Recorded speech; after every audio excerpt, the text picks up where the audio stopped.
충북이 뉴스와 함께 지역의 주요 현안과 뉴스의 뒷이야기를 살펴보는 충북 인사이드 시작하겠습니다. 최근 청주시의회에서 논란이 일고 있습니다. 이렇다 보니 하재성 의장의 리더십을 두고도 문제가 있다는 지적이 나오고 있는데요. 현재 시의회 상황을 살펴봐야겠습니다. 박 기자 소개해 주시죠. 네, 청주시의회 하재성 의장에 대한 리더십이 도마에 올랐는데요.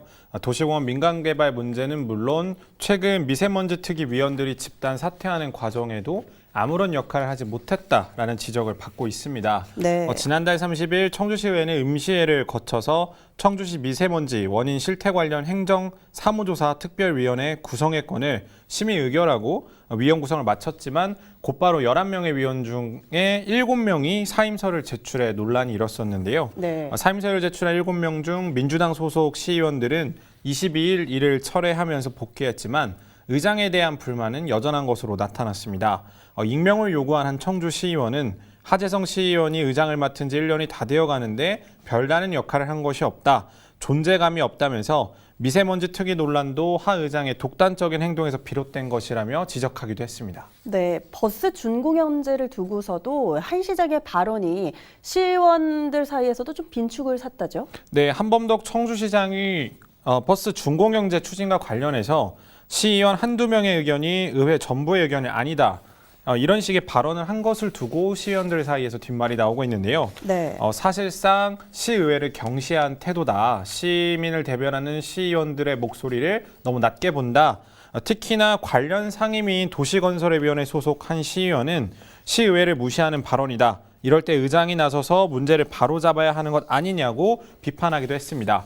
청주시가 의회를 경시한다는 목소리인데 하재성 의장은 정작 이와 관련해서 별다른 메시지를 내놓은 바가 없습니다. 네. 시장과 같은 당 소속이기도 하지만 자당 소속 시의원들도 도시공원 문제나 버스 준공영제 문제와 같이 좀 시정과 대립되는 상황에서도 제 목소리를 내는 반면에 하재성 의장은 아무런 목소리를 내지 않는 것에 대해서 의회 내부에서도 비판의 시각이 계속 나오고 있습니다. 네.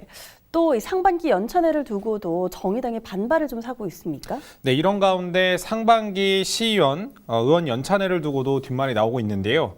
다음 달 10일부터 13일까지 2박 3일 일정으로 의원 연찬회가 진행되는데 장소를 두고 일부 시의원이 반발하고 나선 것인데요. 네. 정의당 이현주 시의원은 운영위원회에서 연찬회와 관련해 지적을 했었는데 지역 경제에 도움이 되지 않고 별다른 이유도 없는데 왜 제주도를 고집하는지 이해할 수가 없다. 타 지역으로 연찬회를 갈 거면 최근 산불 피해를 입은 강원도로 가자고 제안을 했지만 묵살당했다고 목소리를 높였습니다. 또 의장이 의원들의 의견을 듣지 않는다. 시정 현안에 아무런 관심이 없는 것으로 보인다면서 의정활동과 관련해 무엇을 건의해도 무시당하는 기분이다. 무시당하는 상황이다. 라고 말을 하기도 했습니다. 이에 대해 청주시 의회 사무국은 연찬회 일정과 장소는 의장님과 각 상임위원장들이 의장단 회의를 통해서 결정을 했고 연찬회 장소의 경우 제주도로 정한 특별한 이유는 없지만 의장단에서 선정을 한 것으로 알고 있다라고 해명을 했는데요. 다른 지역의 경우 육로로 이동할 시간이 오래 걸리는 반면에 제주도는 청주공항을 이용하면 시간을 절약할 수 있다는 이유에서 제주도를 선택했다고 하는데요. 네. 저희가 앞서서도 그 제주도를 많이 사랑하는 시의원들 또 충북도의회가 연찬회를 제주도로 가는 것과 관련해서 한번 지적을 한 바 있는데 네. 그에 대해 전혀 아랑곳하지 않고 그 비싼 교통비를 또 비행기값을 더 들여서 왜 굳이 우리 지역 안에도 의원 연찬을 할 수 있는 장소가 충분한데 왜 이런 제주도 연수까지 가서 세금을 낭비하느냐 이런 지적에 대해서도 하재성 의장이 전혀 반영하지 않고 의장단 회의를 거쳤다는 이유 하나로 독단적인 결정을 했다. 이게 정의당이 반발하는 가장 큰 이유입니다. 네, 또 문제가 되고 있는 게 시의원들, 일부 시의원이기는 하지만 비위 의혹에 대해서도 연루가 되어 있는 부분들이 있잖아요. 네, 맞습니다. 최근 농지법 위반 논란으로 경찰 내사를 받던 박정희 청주시의원이 정식 입건된 것으로 확인이 됐는데요. 네. 충북지방경찰청 광역수사대는 박정희 청주시의원을 농지법 위반 혐의로 입건했다고 밝혔습니다. 피의자 신분으로 경찰 수사를 받게 된 박정희 시의원은 이 수사 결과에 따라서 시의회 자체 징계를 받게 될 처지도 놓였는데요. 청주시의회 윤리특별위원회 이문성 위원장은 아직 경찰 수사 결과가 나오지 않은 상황이라 어떤 결과를 말하기는 어렵지만 결과가 나오면 위원회를 소집해서 관련 사안, 그러니까 징계에 관해서 논의를 하겠다라는 입장을 밝혔습니다. 이와 관련해 충북 참여연대 역시 지난달 성명을 내고 시의회가 즉각 조사에 착수하고 사실로 드러날 경우에 징계하라는 성명을 낸 바 있고요.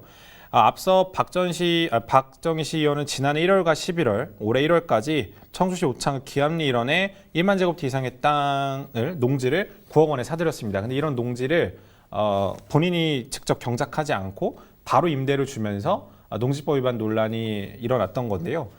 이렇게 일부 시의원들의 이제 비위 행위로 몸살을 또 앓았고 또 정우철 시의원이 최근까지 그 선거법 위반 혐의로 재판을 받고 있었고요. 또 임은성 시의원 같은 경우에는 최근에 이제 본인이 예전에 대표로 있었던 그 문화단체가 그 시 예산을 받은 걸 두고 지역 일부 언론에서 문제가 된 상황입니다. 네. 또 박정희 시의원이 경찰에 입건된 것까지 시의원들의 이런 비위 행위로도 몸살을 앓고 있고 또 시정 청주시와도 도시개발 문제, 버스 중공운제 같은 이런 주요 현안들을 두고 맞서고 있는 상황에서 좀 어떤 역할을 해야 되는 거 아니냐라는 지적이 계속 나오고 있습니다. 네, 청주시에 이어서 이번에는 청주시의회까지 눈살을 찌푸리게 하는 모습을 보고 있자니 답답하기만 한데요. 하재성 의장은 이를 두고 어떤 방식으로 문제를 해결해 나갈지 시민들의 관심이 모아집니다. 충북 인사이드 박명원 기자였습니다.